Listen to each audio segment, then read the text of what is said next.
খেলার মাঠে আমি খেলতে চাই, গোলকিপার ছাড়া গোল দিতে চাই না। রাউজানে একক সাম্রাজ্য করেছিলেন চট্টগ্রাম ৬ আসনের সাবেক সংসদ সদস্য ABM ফজলে করিম চৌধুরী। তার কথাই ছিল শেষ কথা। তার পছন্দ ছাড়া ঘরের রং করাও নিষিদ্ধ ছিল। অবাধ্য হলেই বিশেষ বাহিনী নির্যাতন আর নিশ্চিত এলাকা ছাড়া।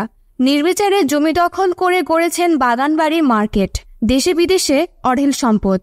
পৈতৃকভাবে প্রাপ্ত ৪০ শতক জমি কেড়ে নেন সাবেক সংসদ সদস্য ABM ফজলে করিম চৌধুরী। নামমাত্র মূল্যে লিখে না দেওয়ায় পাশবিক নির্যাতনে হাঁটা চলার শক্তি হারান তিনি। সে বলছে যে জায়গা দেবে না, তাকে মানা হবে। জমিও গিয়েছিল, যে জমিও প্রায় আধা ঘন্টা কানির মতো গিয়ে ফেলছে। এ নির্যাতন দেখে অন্য জমির মালিকরা নামমাত্র মূল্যে লিখে দেন সব।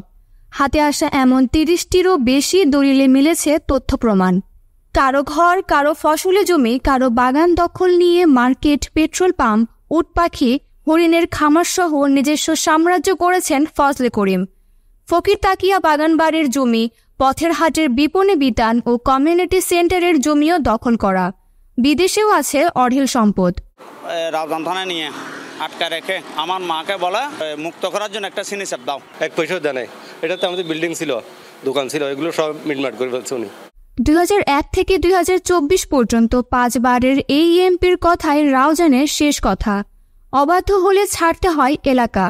কার্যক্রম পছন্দ না হওয়ায় ভেঙে গুড়িয়ে দেন তরিকত ভিত্তিক সংগঠন মনেরিয়া যুবলীগ কমিটির দ্বিতল ভবন, ৪৬টি কার্যালয়ের এবাদতখানা ও মাদ্রাসা ভাঙচুর করে সব এখান থেকে নিয়ে যায়। এরকম একটা মাদ্রাসাকে, এরকম একটা বিল্ডিংকে পুরো ভেঙে মাটির সাথে গুড়িয়ে দিয়ে এবং নিচ্ছিন্ন করে ফেলবে। রাউজানের নাম দিয়েছেন পিঙ্ক সিটি। সব স্থাপনায় সাবেক এমপির পছন্দের এই রং না লাগালেই কাজ বন্ধ। আমার রং আমি যেমন ইচ্ছা ওইভাবে করব। ওনার বক্তব্য হচ্ছে রাউজান পুরো গোলাপি শহর করবে। কেউ কারো স্বাধীনতা মতো রঙও লাগাতে পারতো না। এভাবে ছিল যে ওনার সাম্রাজ্য।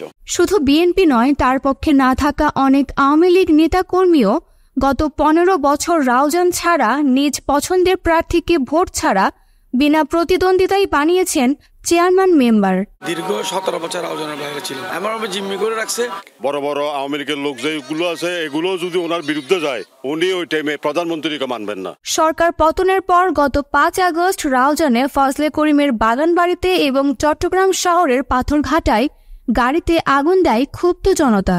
এসে প্রথমেই নারকেল গাছটাতে সিসি ক্যামেরাটা তারা লোহার রড দিয়ে ভেঙে ফেলে। সবকিছু প্ল্যান ছিল। ভারতে পালানোর সময় গত ১২ সেপ্টেম্বর আখাউড়া সীমান্তে ধরা পড়েন এক সময়কার মহাপ্রভাবশালী এই এমপি।